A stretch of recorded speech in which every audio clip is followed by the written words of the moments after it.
మిర్చి పంటలో అధిక పెట్టుబడులతో ఇప్పటివరకు మనం చాలా సంవత్సరాలు వ్యవసాయం చేసి ఈరోజు మిర్చి అందుబాటు రేట్లో లేక వ్యవసాయంలో పెట్టుబడులు ఎలా తగ్గించుకోవాలి, అధిక స్ప్రేల బారి నుండి ఎలా మనం బయటపడాలని ఆలోచిస్తున్న ప్రతి రైతుకు కూడా ఈ వీడియో చాలా ఉపయోగపడుతుంది. ఈ వీడియో ఎండ్ దాకా కూడా చూడండి. మీ యొక్క కామెంట్ ఏదైనా ఉందో అది మీ యొక్క అభిప్రాయాన్ని కామెంట్ రూపంలో తెలియజేయండి. ఎందుకంటే ఈ వీడియో చేసి దాని మీద మీరు ఇచ్చే అభిప్రాయాలను బట్టి నేను ఇంకొన్ని వీడియోస్ దీనికి రిలేటెడ్గా చేయాలని ఆలోచనలో ఉన్నాను. మేజర్గా పెట్టుబడి తగ్గించడమే మనకి వ్యవసాయంలో ప్రధాన అంశంగా తీసుకొని ఈ వీడియోని చేయడం జరుగుతుంది. మనం వ్యవసాయంలో తీసుకుంటే 3 రకాల పద్ధతుల్లో మనకి ఇప్పటివరకు భూమిలో జీవన ఎరువులు, సేంద్రియ ఎరువులు, రసాయనిక ఎరువులు అని చెప్పేసి అనేక సార్లు మనం చెప్పుకున్నాము. అదేవిధంగా మనం పైన స్ప్రే చేసే స్ప్రేయింగ్స్లో కూడా అసలు ఎన్ని రకాల స్ప్రేయింగ్స్ ఉంటాయి, వాటిని ఎలా యూటిలైజ్ చేసుకోవాలి, ఏ స్ప్రేయింగ్ ఎలా చేస్తే మనకు పెట్టుబడి ఎక్కువ కంట్రోల్లో ఉంటుంది, ఎక్కువ కాకుండా ఉంటుందనే అంశం మీద ఈ వీడియో నడుస్తుంది. అయితే ఇప్పటివరకు మనం బయట స్ప్రే చేసే వాటిలో ఎక్కువగా మనం రసాయనికాలే స్ప్రే చేసాం. అనేక రకాల కెమికల్స్ తీసుకొచ్చేసి 300 రూపాయల నుంచి 1500, 2000 రూపాయలు ఒక్కొక్క కెమికల్ కాస్ట్, ఒక 30 ml, 40 ml, 50 ml కూడా వేల రూపాయలు ఖర్చు పెట్టి మనం కెమికల్స్ స్ప్రే చేసి 3 రోజులకు ఒకసారి, 5 రోజులకు ఒకసారి, వారానికి ఒకసారి, వారంలో 3 సార్లు స్ప్రే చేసిన రోజులు కూడా మనం గతంలో ఈ నల్లతామర పురుగు వచ్చిన టైంలో చూస్తూనే ఉన్నాం. అలాంటప్పుడు ఈ పెట్టుబడులకి ఒక పరిష్కారంగా ఆలోచిస్తే అసలు ఇంకేంటి ఉన్నాయని చెప్పేసి ఆలోచన చేసే రైతులు చాలామంది ఉన్నారు.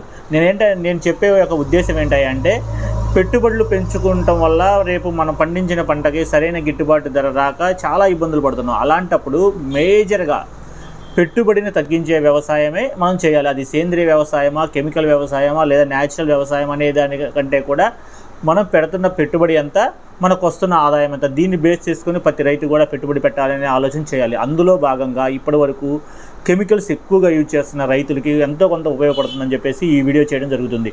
ఇదేంటంటే మనము పైన స్ప్రే చేసే కెమికల్స్తో పాటు ఏదైతే తామర పురుగు, నల్లి, దోమ, పేను మరియు క్యాటర్పిల్లర్స్, గొంగళి పురుగు జాతి వాటికి సంబంధించినవి ఏవైతే ఉన్నాయో వాటిని కొన్ని వేల రూపాయల మందులు మనం స్ప్రే చేసినప్పటికీ కూడా మళ్ళీ స్ప్రే చేయాల్సి వస్తుంది. అయినప్పటికీ మనకి రిజల్ట్ రాని పరిస్థితిలో ఉంది. దీనికి సేంద్రియ మరియు జీవన పద్ధతులు ఎలాంటి పరిష్కారమైన ఉందా అని చెప్పే ఆలోచనలోంచే ఈ వీడియో తీయడం జరుగుతుంది. అయితే మనకి కెమికల్ వ్యవసాయంలో వేల రూపాయల కెమికల్స్ ఒక పద్ధతి.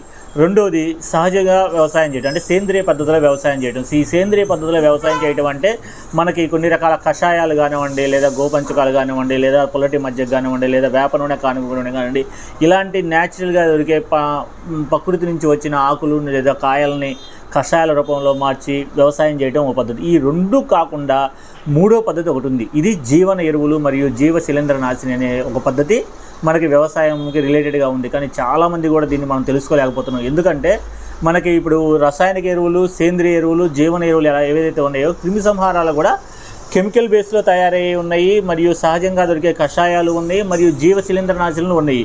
ఈ జీవ శిలీంద్ర నాశినులు అనే వాటిని మనం కనుక అలవాటు చేసుకోగలిగితే పెట్టుబడులు అనేది భారీగా తగ్గించుకోవచ్చు. ఎందుకంటే ఇవాళ చాలా మన నల్లతామర పురుగు వచ్చిన టైంలో చాలామంది రైతులు చాలా ప్రయోగాలు చేశారు. ఆ టైంలో మనం చాలామంది రైతుల దగ్గర నుంచి శబాష్ అనిపించుకున్న ప్రోడక్ట్ గురించి మనం మాట్లాడుకున్నాం. అదే మనం ఈరోజు తీసుకోబోయే బెస్ట్ ప్రోడక్ట్ బవేరియా బాషియానా, ఒట్టిసిల్లా లకానా మరియు మెటారైజం అనేవి. ఈ 3 కూడా జీవ శిలీంద్ర నాశిని. అంటే ఈ యొక్క ఫంగల్ ఎఫెక్ట్ ప్రొడక్ట్స్ అన్నట్టు. ఇవేంటంటే మనకి ఏదైతే మన పంట మీద ఆశిస్తున్న తామర పురుగు కానీ, నల్లి కానీ, పురుగు జాతి కానీ, పేను జాతి కానీ, గుడ్డు కానీ, లార్వా దశలో ఉన్న వాటిని కానీ అన్నిటిని కూడా ఈ బవేరియా బాషియానా, ఒట్టిసిల్లా లకానా మరియు మెటారైజం ఈ 3 స్ప్రే చేసుకోవటం వల్ల వాటిని గణనీయంగా కూడా కంట్రోల్ చేసుకోవచ్చు. ఇప్పుడు మీరు చూస్తూనే ఉన్నారు, ఈ బవేరియా బాషియానా అనేది మనకి తామర పురుగుని కంట్రోల్ చేయడంలో చాలా బాగా ఉపయోగపడుతుంది.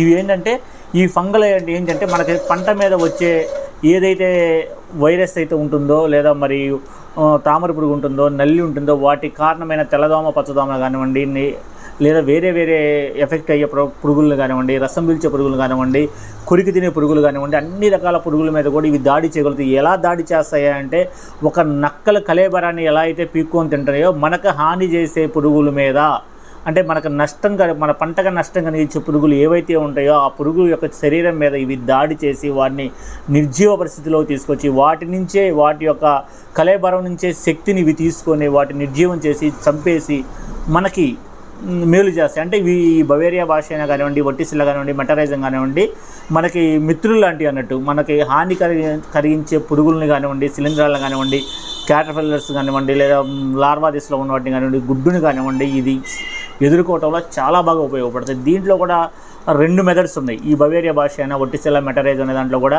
సహజంగా దీని యొక్క మన జీవన ఎరువులు తీసుకొని, అంటే మనకు ఏదైతే ఈ ఫంగస్ ఉందో వీటిని మనం సహజంగా డెవలప్ చేసుకొని స్ప్రే చేసుకునే పద్ధతి ఒకటి ఉంది. లేదా రెడీ టు ఫుడ్ లాగా మనకు ఆల్రెడీ తయారు చేసి 1 ఎకరానికి 1 లీటర్ అలా తయారు చేసి మార్కెట్లో అమ్మే కంపెనీలు ఉన్నాయి. మనం ఏ పద్ధతి కావాలంటే ఆ పద్ధతి ఫాలో అవ్వచ్చు.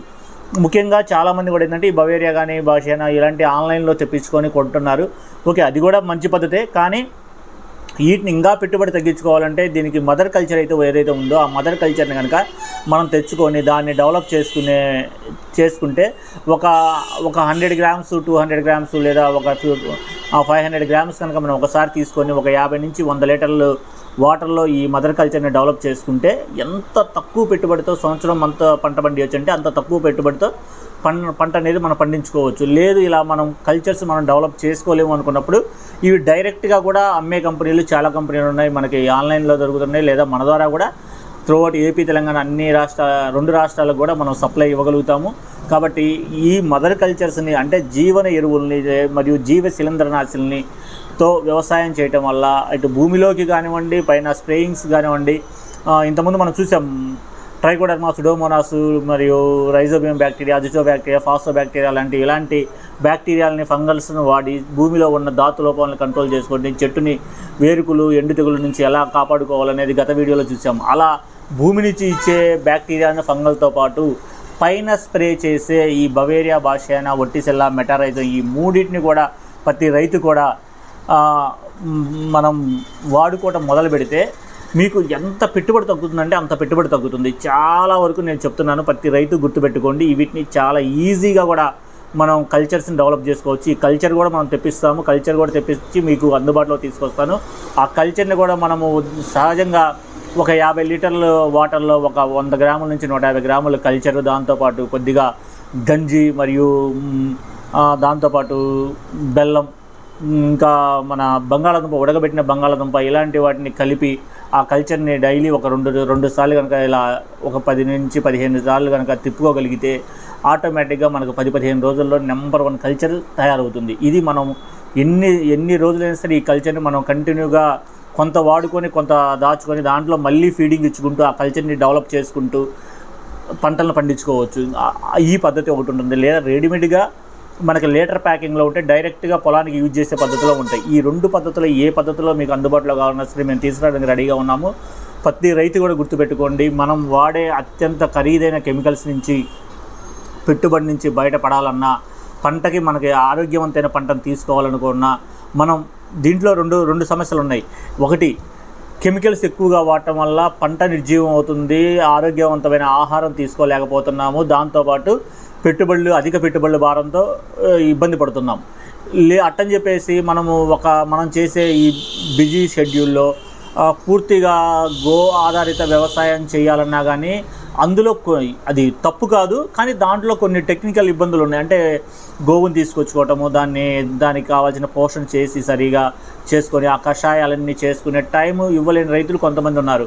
ఇలా సేంద్రియ వ్యవసాయానికి కెమికల్ వ్యవసాయానికి మధ్యలో ఉండి పెట్టుబడులు తగ్గించుకోవాలి, ఏ మెదడైనా సరే అంతిమ లక్ష్యం పెట్టుబడులు తగ్గించుకోవటమే అనే ఆలోచన ఉన్న ప్రతి రైతుకు కూడా నేను తెలియజేస్తుంది ఏంటంటే ఈ జీవ క్రిమి సంహారకాలు అనేది చాలా బాగా ఉపయోగపడతాయి. కాబట్టి ప్రతి రైతు కూడా ఈ బవేరియా బాషియానా వర్టిసెల్లా మెటరైజంని యూజ్ చేసుకొని మీ పంటల్లో, అది బత్తాయి తోటే కానివ్వండి, మిరప తోటలే కానివ్వండి, అరటి కానివ్వండి, మామిడి కానివ్వండి, ఏ పంట మీదైనా సరే ఈ జీవ శిలీంద్రనాశులను అనేది స్ప్రే చేసుకోవచ్చు. దీన్ని ఎలా వాడుకోవాలి, దీన్ని క్లుప్తంగా కూడా ఒక్కొక్క ప్రొడక్ట్ ఏంది, ఆ ప్రొడక్ట్ అనేది అసలు ఎలా యూజ్ చేస్తుంది, దాన్ని ఎలా కల్చర్ తయారు చేసుకోవాలి అనేది కూడా ఇండివిజువల్గా ఒక్కొక్క దాన్ని ఒక్కొక్క వీడియో కూడా నేను మీకు వీడియో చేసి మీకు తెలియజేస్తాను.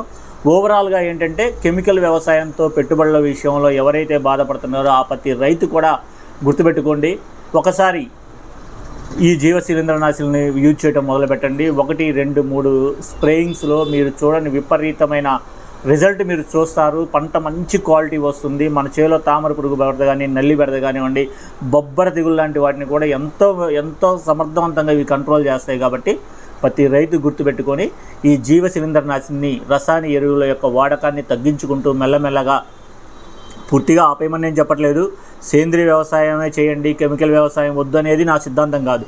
పెట్టుబడులు తగ్గించే వ్యవసాయం, పెట్టుబడుల రహిత వ్యవసాయం వైపు ప్రతి రైతు కూడా అడుగులు వేసినప్పుడు మాత్రమే మనం పండించిన పంట కొద్దిగా మార్కెట్ అప్ అండ్ డౌన్లకి రేటుకి ఇబ్బంది పడ్డప్పుడు కూడా మనం నష్టాల్లో ఉండకూడదంటే అధిక స్ప్రేలు 3 రోజులకి, 4 రోజులకి, 5 రోజులకి 3000, 4000 ఒక్కొక్క స్ప్రేకి 3000, 4000 ఖర్చు పెట్టి స్ప్రేలు చేయటం మానేసి కొద్దిగా సేంద్రియ పద్ధతి అయితే ఇప్పుడు ఒక సమస్య వచ్చింది, ఈ సమస్యకి అది ఎందులో పరిష్కారం ఉందని ఆలోచన చేయాల్సి ప్రతి రైతు కూడా ఆలోచించాల్సిందే. ఎందుకంటే ఈ తామర పురుగు నల్లి టైంలో మనకి చాలా ఇబ్బంది పడ్డాం, అనేక రకాల ప్రయత్నాలు చేసాము. అప్పుడు చెప్తున్నా కదా, మనం కెమికల్స్లో కంటే కూడా చాలా వరకు సేంద్రియ పద్ధతిలోనే మనకి మంచి రిజల్ట్ వచ్చింది. ఇది అయితే అందరికీ తెలిసిన విషయం. ఎందుకంటే 10 నుండి 15 స్ప్రేలు 3 రోజులకు ఒకసారి కొట్టి కూడా చేనంతా నల్లగా బూడిద రంగులో విషయం ఒకసారి గుర్తు తెచ్చుకుంది. ఎందుకంటే మనం ఆ రోజు ఎన్ని రూపాయల మందులు కొట్టామో మనందరికీ తెలుసు. అలాంటి విపత్తు పరిస్థితి మళ్ళీ రాకుండా ఉండాలి. అలాంటి దోమజాతి, నల్లి జాతి, జాతిని పెట్టుబడి తగ్గించి ముందు నుంచే కంట్రోల్లో పెట్టుకోవాలి అంటే మిరప తోట వేసిన 30 రోజుల నుంచి 15 రోజులకు ఒకసారి ఈ జీవ శిలీంద్రనాశిని తక్కువ ఖర్చు, చాలా అంటే చాలా తక్కువ ఖర్చు. వాటితో పోల్చుకుంటే 1/3, అది 1000 రూపాయలు ఖర్చు అయితే ఇది 300 కూడా కాదు, అంత తక్కువ మనకు అందుబాటులోకి వస్తున్నాయి. కాబట్టి ప్రతి రైతు కూడా గుర్తుపెట్టుకోండి, ఈ జీవ శిలీంద్రనాశిని వాడుకోవడం వల్ల పెట్టుబడులు అనేది గణనీయంగా తగ్గించవచ్చు. ప్రతి ఒకసారి కూడా ఈ బవేరియా వాష్ అయినా, వర్టిసెల్లా మరియు మెటారైజం ఈ 3 కూడా స్ప్రే చేసుకుంటే ప్రతి రైతు కూడా ఖచ్చితంగా అంటే పెట్టుబడులు తగ్గించుకుంటారు. ఈ విషయం ముందు వాడి చూడండి. ఒక సంవత్సరం మనం ఇంకా 10 ఎకరాలు వేస్తున్నాం, 5 ఎకరాలు వేస్తున్నాం, 1 ఎకరానికి 2 ఎకరాలకు 3 ఎకరాలకు 1-2 స్ప్రేలు వాడి చూడండి. 15 రోజులు వ్యవధిలో 2 స్ప్రేలు వాడి చూడండి. దానికి వచ్చిన రిజల్ట్ని మిగతా చేతికి ఈ చేతికున్న తేడాన్ని గమనించండి. ఎక్కువగా ఇప్పుడు ఆ బ్యాక్టీరియా గురించి లోతైన సబ్జెక్ట్లోకి వెళ్ళి టెక్నికల్ ఇష్యూస్తో మాట్లాడి దాన్ని టైం వేస్ట్ చేయడం నా ఉద్దేశం కాదు. మీకు అర్థమయ్యే విధంగా దీని యొక్క ఉపయోగం ఏంటి మాత్రం తెలిస్తే చాలా అనేది దాని మాత్రం దీని యొక్క నేను డెప్త్లోకి వాటి యొక్క టెక్నికల్స్లోకి వెళ్ళట్లేదు. ఈ సహజంగా దొరికే ఫంగస్ ప్రతి రైతు కూడా చాలా బాగా ఉపయోగపడతాయి. అన్ని ఏరియాల్లోకి అందుబాటులోకి తీసుకొస్తారు. గవర్నమెంట్ కానీ, కృషి విజ్ఞాన కేంద్రాల్లో కానివ్వండి, ఎప్పటి నుంచో కూడా ఈ జీవన ఎరువులు మరియు జీవ క్రిమి సంహారాలు వాడుకోమని చెప్పేసి అనేక మంది శాస్త్రవేత్తలు కూడా మనకు సజెస్ట్ చేశారు. అయినప్పటికీ మనము వ్యాపారంలో వాడటానికి ఆలోచించే పరిస్థితుల్లో ఉన్నాము. ఒకసారి బ్యాక్కి వెళ్దామండి. బ్యాక్కి వెళ్ళి కనుక ప్రతి రైతు ఆలోచించి ఈ జీవ శిలీంద్ర రాశిని కనుక వాడుకోగలిగితే పంటల్ని ఖచ్చితంగా మనం పెట్టుబడి తగ్గించుకొని మంచి ఆరోగ్యవంతమైన పంట తీసుకుంటాము, సేఫ్ జోన్లో ఉంటాము. కాబట్టి ఈ యొక్క సబ్జెక్ట్ కనుక ఇది మీకు నిజం, ఇది కరెక్ట్ అనిపిస్తే మీ అభిప్రాయం ఏదైనా సరే కామెంట్ రూపంలో తెలియజేయండి. మరియు మీ ఫ్రెండ్స్ కానివ్వండి, సాటి రైతులు కూడా ఈ వీడియోని షేర్ చేయండి. దీని మీద ఒక మంచి అభిప్రాయం కనుక మీ దగ్గర నుంచి నాకు రెస్పాన్స్ వస్తే కంపల్సరీగా ఈ ఉన్న బ్యాక్టీరియాలు, ఎన్ని రకాల బ్యాక్టీరియాలు ఉన్నాయి, ఎన్ని రకాల ఫంగస్ ఉన్నాయి, అవన్నీ కూడా విడివిడిగా దాని విధానం ఏంటి, అది ఎలా వాడుకోవాలి, అది యొక్క ఉపయోగం ఏంటి అనేది పూర్తి సబ్జెక్ట్తో మరిన్ని వీడియోస్ తెలియజేస్తాను. నమస్తే.